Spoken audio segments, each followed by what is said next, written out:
Send कर दूंगी। जिन बच्चों की क्लासेस मिस हुई हैं वो गाइस प्लीज वीडियो से भी चेक कर सकते हो, और आफ्टर इसके कंप्लीशन के बाद मैं आपको दोबारा से इसका लेक्चर दे दूंगी। जिसको जहां पे कोई भी क्वेश्चन फ्रीली पूछ लेना, ठीक है। स्क्रीन विजिबल है? My screen is visible? No ma'am. No. Okay, अब देखेंगे मेरी स्क्रीन विजिबल है?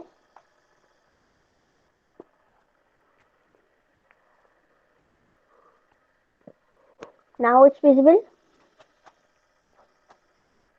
Yes ma'am. Yes ma'am. Okay okay, तो अब हम पढ़ते हैं आगे। हमने यहाँ पे खत्म किया था। मैं स्टार्ट कर दूं? किसी का कोई क्वेश्चन तो नहीं है पिछले कुछ कॉन्सेप्ट्स में? पूछे, कोई क्वेश्चन, कोई क्वेरी?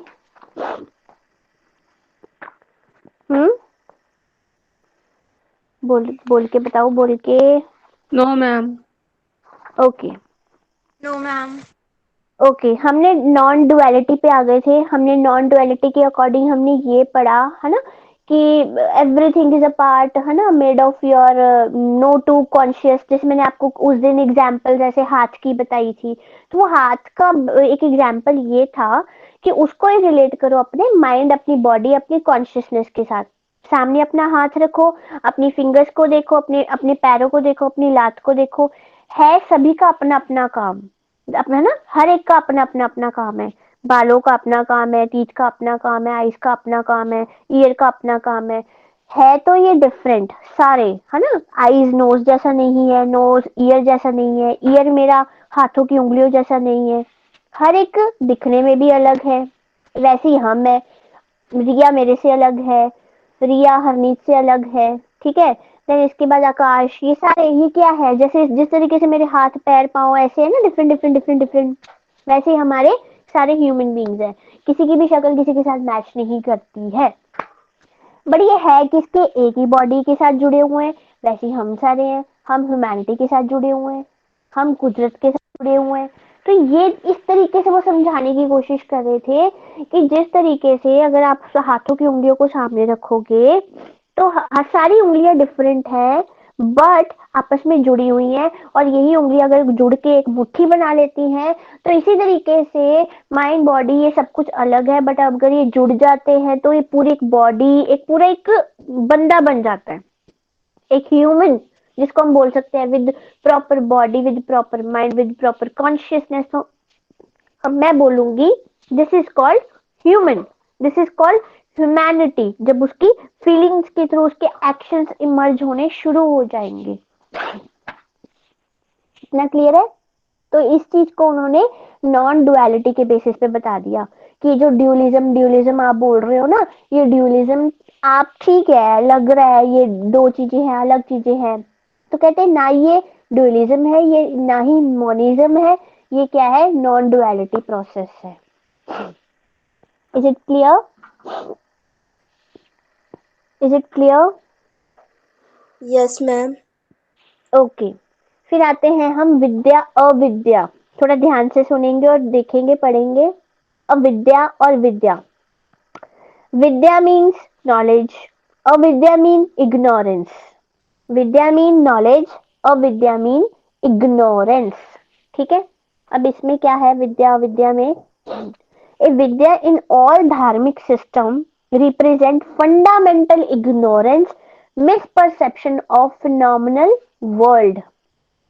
इसको थोड़ा और आगे पढ़ते हैं। कहते हैं Hinduism considering a denial and misconception of आत्मा, soul, self as a form of अविद्या। Only one self is existence, no soul is present in our self. ठीक है, अब नहीं समझ आया है क्या बोल गए। नीचे मैंने लास्ट में एक लाइन लिखी है, incorrect knowledge in the form of अविद्या। अभी भी नहीं समझ आया होगा। अब मैं क्या करूंगी, मैं दोबारा से विद्या और अविद्या को समझने की कोशिश करती हूँ। ये क्या चल रहा है, विद्या विद्या समझ नहीं आई। कहते जो हमारा धार्मिक सिस्टम है ना, उसमें बहुत सारे ग्रंथ लिखे हुए हैं ना, बहुत सारे वेदास ग्रंथ है ना, जो हम पढ़ते हैं, चाहे वो कुछ भी, कोई भी होली बुक है, कुछ भी है। तो उसमें हमें विद्या मिलती है, उन चीजों से हमें विद्या मिलती है। बट बट बहुत सारे ऐसे, सपोज करो मैंने एक अपनी साइकोलॉजी की बुक बनाई जिसमें मैंने लिख दिया psychology is not the scientific study of human mind and human behaviour. ठीक है। अब जो एकदम फर्स्ट क्लास में मेरे से बच्चा पढ़ रहा है, +1 में, मैंने उसको बोला psychology is not the scientific study of human mind and human behaviour, psychology is the responsibility. जैसे प्रभजोत ने बोला, psychology is the common sense among common people, psychology is the social work. अब बच्चे को क्या लगेगा कि जिस तरीके से मुझे स्टार्टिंग में समझाया गया ना, उस तरीके से ये करेक्ट विद्या है। ठीक है। अगर मैं इस चीज को थोड़ा मैन्युपुलेट कर दूं और थोड़ा चेंज करके +1 के बच्चे को पढ़ाऊं, साइकोलॉजी ऐसी है, पूरे नेगेटिव वर्ड्स के साथ उल्टा पुल्टा कर दूं, सब कुछ गलत मलत समझा दूं, बच्चे को लगेगा वही विद्या है, क्योंकि उस बच्चे ने कभी साइकोलॉजी नहीं पढ़ी। अब मैं आपको चाहे सही पढ़ाऊं, मैं चाहे अब आपको गलत पढ़ाऊं, आपको तो नॉलेज नहीं है। एज अ, आप तो अभी छोटे हो, मैं आपको किसी भी तरीके से पढ़ा सकती हूँ। इट डिपेंड्स अपॉन माई विद्या, कि मेरे को विद्या सही मिली है, मेरे को विद्या गलत तो नहीं मिली, मैंने उसको जनरलाइज किया है, मैंने उसको रैशनलाइज किया है, मैंने उसको डिटर्मिनिज्म चेक किया है, तभी हम आर्ग्यूमेंट्स करते हैं। मैंने अपने डाउट, जब भी मेरे को कोई डाउट होता था टीचर से किसी से भी, तो मैं अपने डाउट लिख के लेके जाती थी और मैं अपने क्वेश्चन सामने रखती थी कि मैम आप बोल रहे हो अनोवा ऐसा, तो क्यों ऐसा, क्यों ऐसे, इसका मुझे आंसर बताओ, मैम इसका एग्जाम्पल समझाओ। तो मैंने मास्टर्स में आके बड़े क्वेश्चंस पूछे, क्योंकि मेरे को ये था कि अब मैंने चले जाना है, इसके बाद मेरे क्वेश्चंस का पता नहीं कोई मुझे आंसर दे पाए कि ना दे पाए। और जितने भी मैंने वर्कशॉप्स अटेंड करी, मैंने हमेशा अपने वो कॉन्सेप्ट सामने रखे जिनकी मुझे इनकरेक्ट नॉलेज थी। जैसे कि ड्रीम्स क्यों आते हैं हमें, ये सबकॉन्शियस क्यों होता है, इस तरीके के क्वेश्चंस। अच्छा ड्रीम्स आते हैं तो, अच्छा मेरे को भी आते हैं, अच्छा जानवरों को भी ड्रीम्स आते होंगे, इस तरीके के क्वेश्चंस जिनकी मुझे अविद्या थी। तो कहने का मतलब ये है कि जो हमारी कॉन्शियसनेस है ना, ये कैसे बनती है, कॉन्शियसनेस मेरी विद्या अविद्या से बनती है। कहने का मतलब रियलिटी और अनरियलिटी के तरीके से बनती है। जब तो हमें चीजों की रियलिटी पता है ना, कि बंदा मोटा इसलिए हो रहा है कि मे बी उसको, अगर लड़की है तो मे बी उसकी मेंस्ट्रुएशन साइकिल की वजह से, स्टॉपिंग की वजह से, है ना, या फिर वो बहुत ज्यादा फास्ट फूड खा रही है, इस वजह से हार्मोनल चेंजेस की वजह से उसको क्या हो रही है, उसका मोटापा हो रहा है। चलो ठीक है ये बात। अगर मैं बोलूं लड़की मोटी इसीलिए हो रही है क्योंकि वो ग्रीन कलर की चप्पल पहनती है, इसमें कोई आपको लॉजिक लगा? जो ग्रीन कलर के कपड़े पहनते हैं वो बड़े मोटे, वो बहुत मोटे हो जाते हैं। Is it clear? ऐसा होता है। मोटे तो नहीं होते मैम ग्रीन कलर पहनने से, मैं भी ग्रीन पहनने लगती हूँ फिर। अरे फिर जो रेड पहनते हैं ना वो मोटे होते हैं। तो मैंने अभी जब रेड आप पहना रेड हुआ है, मैं तो पहनोगे, बहुत पतली लग रही हूँ। हाँ। अब ये क्या है, मैं रिया को विद्या देने की कोशिश कर रही हूँ, उल्टी विद्या, गलत विद्या, पर रिया ले ही नहीं रही है। रिया को अब विद्या नहीं चाहिए क्योंकि रिया को पहले से ही पता है कि मैम गलत बोल रही हैं। तो इस तरीके से हम कॉन्शियसली अवेयर रहते हैं अपनी जिंदगी में। ये जो खून, ये जो रेप, ये जो मर्डर्स, ये क्यों होते हैं? जब हम पैसे के लालच में आके दूसरे का नुकसान कर देते हैं, हम अविद्यातिक हो जाते हैं, हम भूल जाते हैं, इनकरेक्ट नॉलेज को करेक्ट नॉलेज मान लेते हैं। क्या समझ आ रहा है चीजों के बारे में? अविद्या और विद्या क्लियर हो रहा है? Yes ma'am. ठीक है। तो हम अपनी लाइफ में विद्या का यूज करेंगे, बहुत सारे लोग ऐसे होंगे जो हमें अविद्या देंगे, बट वहां पे हमें अपने आंख कान, है ना, सब कुछ अलर्ट रखना है कि मेरे को ये क्यों बोल रहा है, ये मेरे को कैसे बोल रहा है, इसका कहीं बीच में कोई डिटर्मिनिज्म वही चीज आ गई ना, रीजन तो नहीं इसके कुछ, ये पक्का मेरे से कुछ भाल रहा होगा। तो इस तरीके से आपने अपनी सेल्फ, अपने सोल, अपने आप को, आपकी इनर सेल्फ, आपकी आउटर सेल्फ को क्या करना है? एक्टिव करना है। फर्स्ट ऑफ ऑल एक्टिव करके फिर आपने एक डेडली श्योर होके अपने उस डिसीजन पे अपना मतलब एक हक जमाना है। नहीं, दिस इज रॉन्ग, मैं नहीं करूंगा, मैं नहीं कर सकती, ये मेरे एथिक्स के बाहर है। तो विद्या और विद्या होती है वो जब मैं कॉन्शियसली अवेयर होती हूँ चीजों को लेके। Am I clear? Am I yes. Clear? Yes चलो, मैम। ओके ओके जी, ओके। इसलिए मैंने लास्ट लाइन नीचे लिख दी थी ये वाली, incorrect knowledge is the form of अविद्या। जब हमें चीजों की इनकरेक्ट नॉलेज होती है ना तो उस चीज को अविद्या बोलते हैं। करेक्ट नॉलेज इज विद्या। बस इस चीज को आप अपने अपने अकॉर्डिंग रिलेट करके जितनी मर्जी एग्जाम्पल्स डाल दो। फिर आता है कॉन्शियसनेस इज बेस्ड ऑन राग एंड द्वेषा। ठीक है, अब थोड़ा कंफ्यूज नहीं होंगे आप ना, एंजॉय करें जो भी पढ़ रहे हो ना, उस चीज को एंजॉय करो। मैंने फिलॉसफी मैंने ऐसे नहीं पढ़ी, हाय हाय एक ही है ऐसे करके नहीं। मैंने कहा वाह, कितना कुछ सीखने को मिल रहा है। मतलब ऐसे ऐसे वर्ड्स, उपनिषद, राग, द्वेषा, है ना, अल अल हकीफ, इस तरीके के वर्ड, बड़ा मजा आया मेरे को। उर्दू, संस्कृत, ये चीजें पढ़ना बड़ा अच्छा लगता है, तो मैंने इंजॉय करके पढ़ा। तो आप भी इसको एंजॉय करके पढ़ो कि consciousness also based on the राग एंड द्वेषा। ये अब राग क्या होता है, द्वेषा क्या होता है, पता लगेगा। जब पता लगेगा और इसको और इसको एंजॉय करने की कोशिश करो। राग होता है liking, attachment, like love and desire. ठीक है। द्वेष होता है हार्टेड डिसलाइक और अवर्जन। डिसलाइक, अवर्ड्स मतलब मैंने उस चीज को अवॉइड करना है, अवर्जन। ठीक है। Rag and Dvesha makes our pure self and consciousness.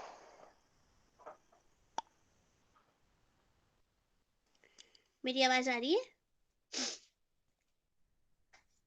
Am I audible? Yes, हाँ जी ma'am. मैम। मेरी आवाज आ रही है? Yes, ma'am. आ रही है मैम। 2 मिनट, मेरे ना डिस्कनेक्ट हो गया earphone.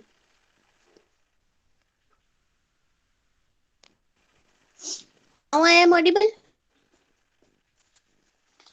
Yes ma'am. Okay okay. तो बात यहाँ पे ये आती है राग एंड द्वेषा। ठीक है। राग एंड द्वेषा makes our pure self and consciousness. कैसे? अब समझ नहीं आया, थोड़ा और पढ़ते हैं। मैं ऐसे ही पढ़ रही हूँ जैसे मैं एज ए स्टूडेंट हूँ। ठीक है। इस तरीके से ही पढ़ेंगे, ऐसे नहीं पढ़ेंगे कि हाँ आपको कोई समझाने की कोशिश कर रहा है। हम इस तरीके से पढ़ेंगे कि हम ये पहली बार पढ़ रहे हैं, आप और मैं दोनों। ठीक है। Then we become attached whenever we find pleasure। चलो, ये बात तो सच है। जिस जगह से मैं अटैच्ड हो जाती हूँ उस जगह के साथ मैं बहुत ही ज्यादा अटैच हो जाती हूँ और मुझे उस जगह से प्लेजर मिलता है। चाहे वो जगह मेरे मम्मा ही क्यों ना हो, मेरे पापा क्यों ना हो, एक गुरुद्वारा क्यों ना हो, है ना। तो वो एक जगह जहां से मुझे सुकून मिलता है, मैं उस जगह के साथ अटैच हो जाता हूँ कि हो जाती हूँ। M I right? Yes, ma'am. हम्म। उस दिन रिधम ने बोला कि मैं गुरुद्वारा साहिब गया, मेरे को बड़ा सुकून मिला। तो मैंने जब आंखें बंद करी वो मेरे को ऐसे लगा ऐसे मैं मेडिटेशन करता हूँ। ऐसे ऐसे बोला था ना रिधम आपने?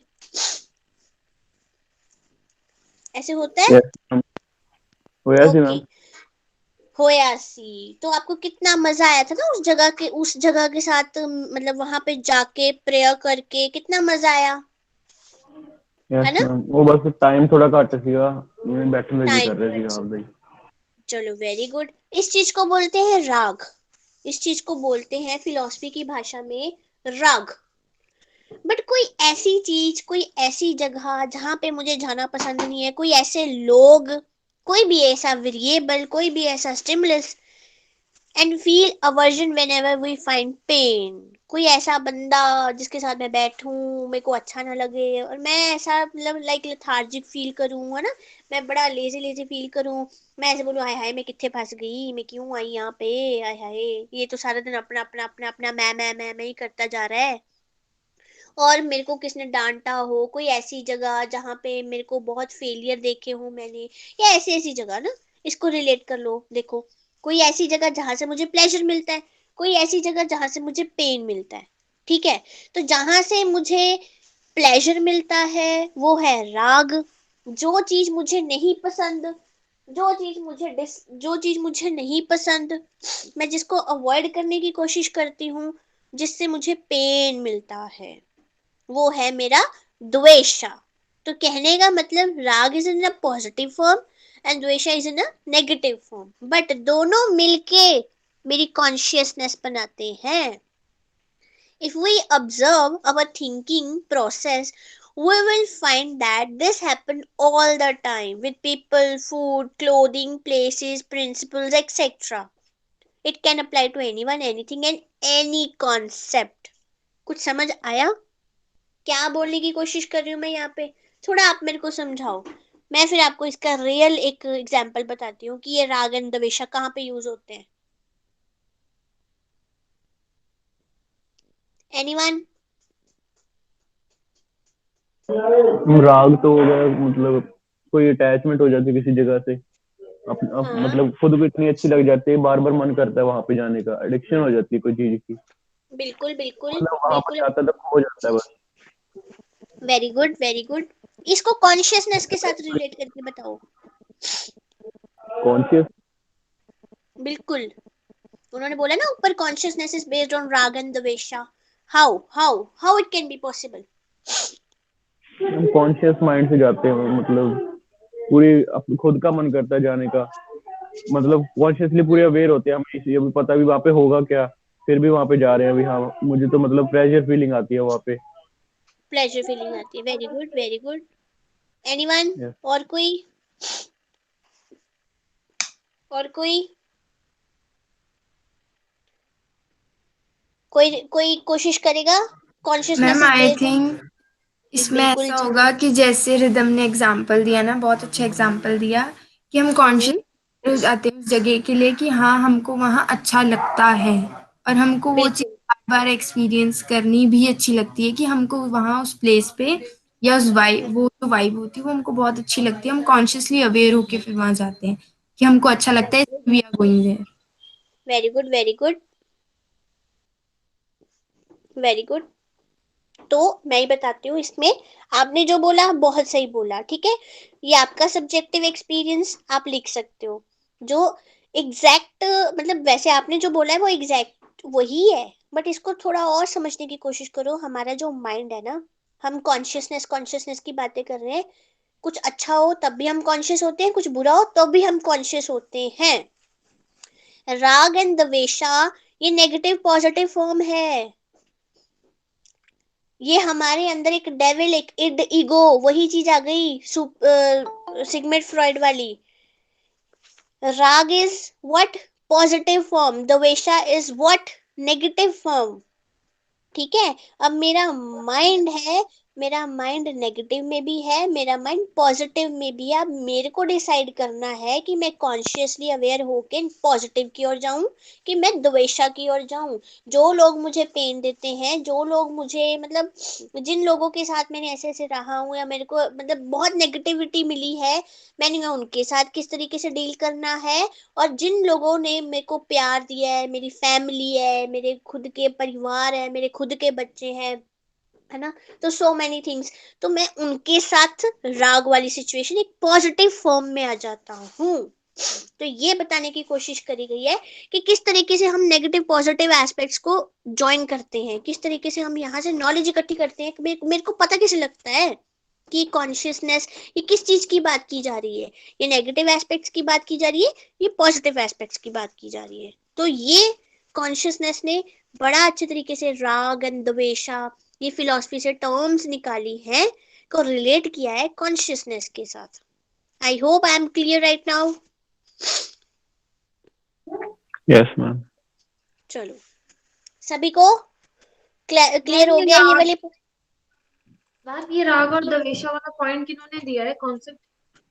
ये पता है एक्चुअली क्या है कि जब आप जो बहुत सारे मतलब बुक पढ़ोगे ना फिलॉसफी की, तो फिलॉसफी की बुक के ऊपर ही सारी बातें की गई है जो कि हमने पीछे पढ़ा था। थोड़ा अपने जो आपके नोट्स हैं उसमें पीछे जाने की कोशिश करो।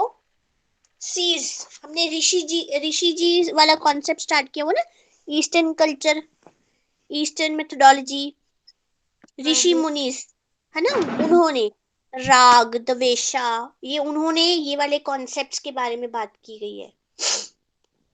जब आप थोड़ा पीछे जाओ, ये देखो, ये मैंने लिखा ना, अकॉर्डिंग टू सीज, उपनिषद, वेदास, फिर मैं नॉन डुअलिटी पे आ गई, फिर मैंने विद्या में मैंने आपको आगे जाके और बताया कि बहुत सारे धार्मिक सिस्टम्स में बात की गई है।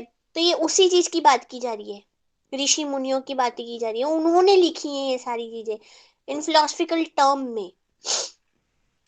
ठीक है, यस चलो अब आते हैं हम आगे, थोड़ा सा और बढ़ते हैं, थोड़ा मतलब हम डिफिकल्टी लेवल को बढ़ाते हैं, बट थोड़ा इंजॉय करते हैं इसके साथ भी।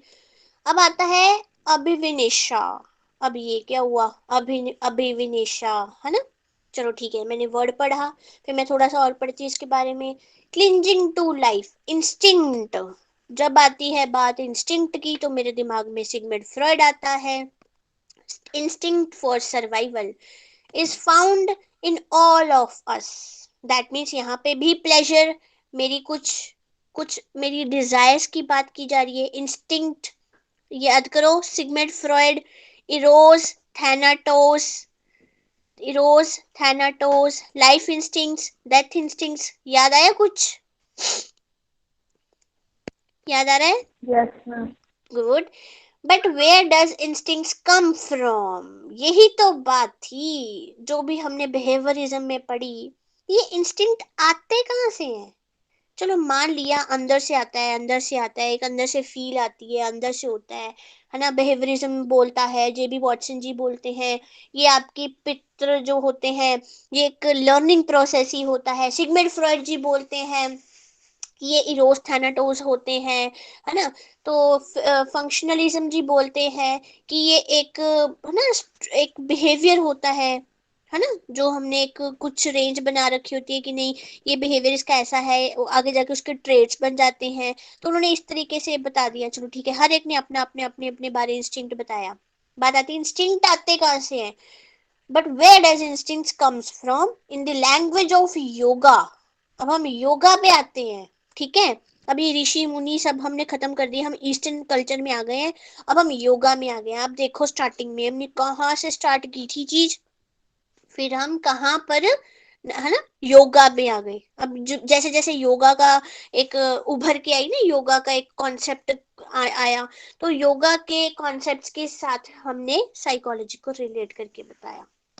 तो these instincts based on the संस्कारिक पैटर्न्स, ठीक है, कुछ संस्कारिक पैटर्न्स होते हैं from the past instinct in the result of the past experience that is stored in our consciousness। वही बात आ गई, मेरे साथ कुछ गलत हुआ है, ठीक है।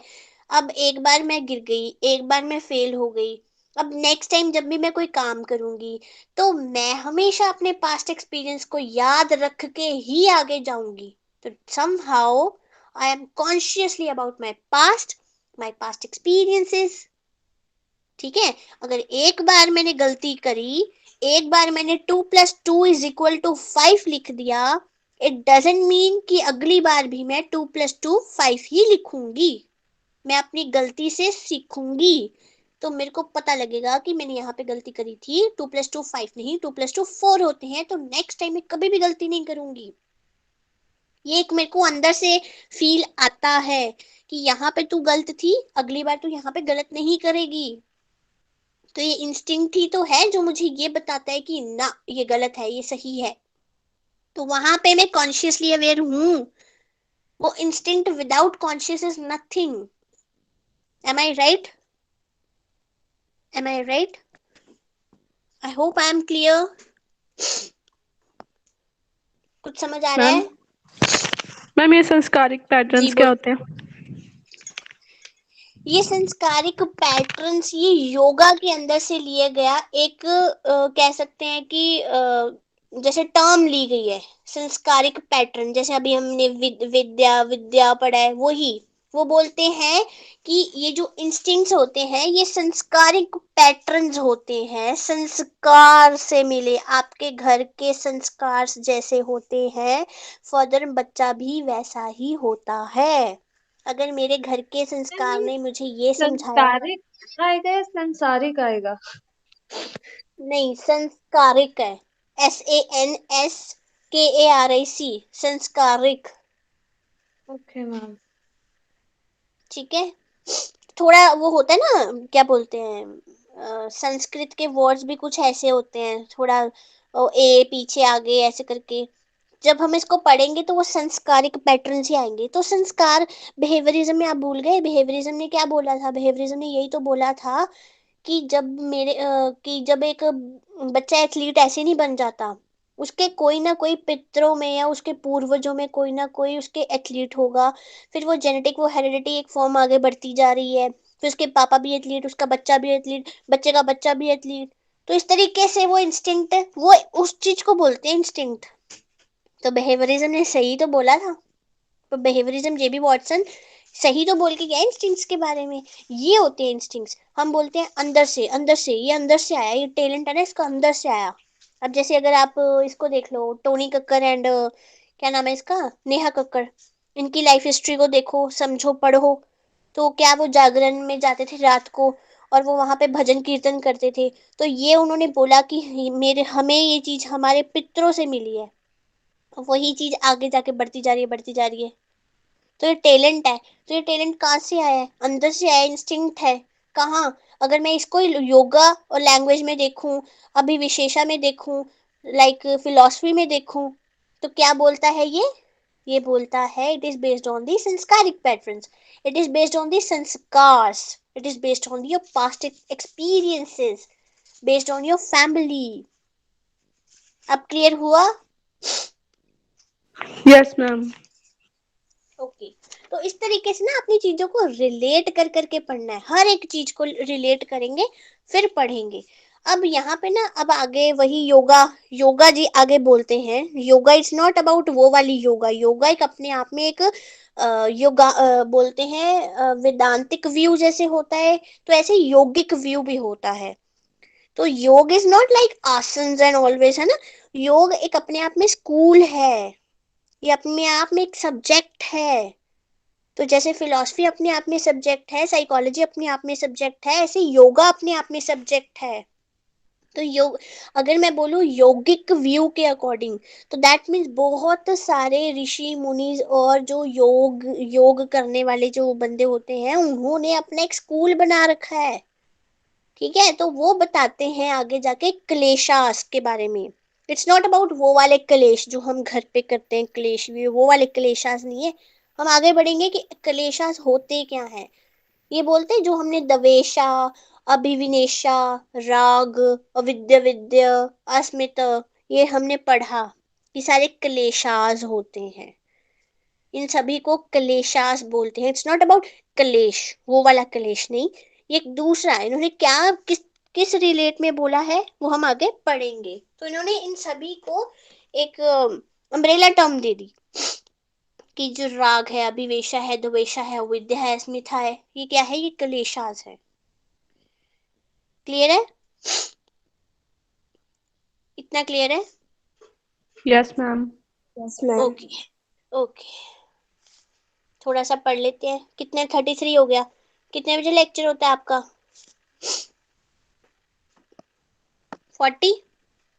Yes ma'am. 40 ना, फिर अटेंडेंस रह जाएगी मेरी। तो फिर मैं ना ऐसा करूंगी कि ये जो कॉन्सेप्ट है, ये कलेशास वाला ना, ये हम कल ही पढ़ेंगे। अस्मिता ये बस थोड़ा सा ही रहता है, ठीक है ना, फिर वो एकदम प्रॉपर लैम में हो जाएगा। यहाँ से कंटिन्यू हम कल करते हैं, ठीक है? Okay ma'am. अच्छा, अभी तक कोई क्वेश्चन, कोई क्वेरी तो पूछ लो, क्योंकि उसके बाद हमने थोड़ा सा पतंजलि पढ़ना है, फिर उसके बाद थोड़ा हम योगिक फिलॉसफी पढ़ेंगे, देन उसके बाद खत्म हो जाएगा, फिर हम प्रॉपर उस पे आ जाएंगे, पतंजलि, पतंजलि के बाद खत्म, क्योंकि लास्ट जो है वो पतंजलि पे ही आके खत्म हुआ है। योगास है ना, ऋषि मुनि, ये फिलॉसफी है क्या? अगर हम पढ़ने की कोशिश करें, समझने की कोशिश करें, पुराने जो ग्रंथ थे, पुराने ऋषि मुनि थे, पुराने लोग थे, साइंटिस्ट थे, चलो पुराने वो वाले साइंटिस्ट नहीं, जो एकदम मतलब पूरे मतलब ऑर्थोडॉक्स वाले साइंटिस्ट है ना, उस तरीके के फिजिशिस्ट, न्यूरोलॉजिस्ट, उन टाइम की बात कर रही हूँ मैं। 70s 80s की बात, 80s भी चलो बहुत नजदीक आ गया, एकदम पुरानी बातें। कहाँ कहाँ से ये मतलब ये बातें, नॉलेज ये कहाँ से आ रही है। तो उन सभी को पढ़ के एक 16 पेज बनाए। 16 पेजेस इनफ फॉर यू। अगर आप इसमें और भी ऐड करना चाहते हो, इट्स अप टू यू कि आप कितना अच्छा, इसमें बहुत मटेरियल है कॉन्शियसनेस में, बट मैंने इसमें वही चीजें ऐड करी हैं जो मेरे को फिजिबल लगी कि हाँ अब हमारे सिलेबस और एक मतलब आपकी एज के अकॉर्डिंग और आपकी क्लास के अकॉर्डिंग कि हाँ बहुत है इतना। क्योंकि ये तो मैंने कभी भी साइकोलॉजी में हमने फिलॉसफी कभी भी नहीं पढ़ी, बट यू आर वेरी मतलब लकी कि आपको डेवलपमेंटल साइकोलॉजिकल थॉट्स पढ़ने का मौका मिल रहा है और मुझे पढ़ाने का मौका मिल रहा है। It's not about teaching, it's really about a learning. मैंने बड़ा लर्न किया इस चीज से। तो इस चीज को अगर आप अपने एंड से रिलेट कर करके पढ़ो, है ना, पुरानी चीजों को रिलेट करो, थोड़ा थोड़ा योगा के बारे में पढ़ लेना, कब एमर्ज हुआ, कब स्टार्ट हुआ, ये क्लेशास क्या होती है, अस्मिता क्या होती है, विद्या विद्या राग द्वेषा ये क्या होते हैं। तो आई होप आप सभी को बहुत नॉलेज मिलेगी। इवन जो साइकोलॉजी स्टूडेंट्स हैं उनको तो रिलेट करेंगे करेंगे, इंग्लिश स्टूडेंट्स बहुत रिलेट करेंगे। क्योंकि आप देखो कि आपके पास इंग्लिश की नॉलेज तो है, बट आपको ये भी पता लग जाएगा फिलॉसफी के अकॉर्डिंग इंग्लिश क्या है। तो ये भी आपके लिए एक गुड पॉइंट बन जाएगा। कल को आप अपना ना पेपर बहुत अच्छे ढंग से लिख के आ सकते हो। फिलॉसफी हिस्टोरिकल एस्पेक्ट्स को कभी भूले ना जिंदगी में, कभी भी। क्लियर है? क्लियर है? Yes Yes, ma'am. ma'am. Okay जी। मैं अटेंडेंस ले रही हूँ। अगर किसी का कोई क्वेश्चन है, कोई क्वेरी है, तो मेरे को साथ साथ में पूछ सकता है। ठीक है, वो मेरे को पूछ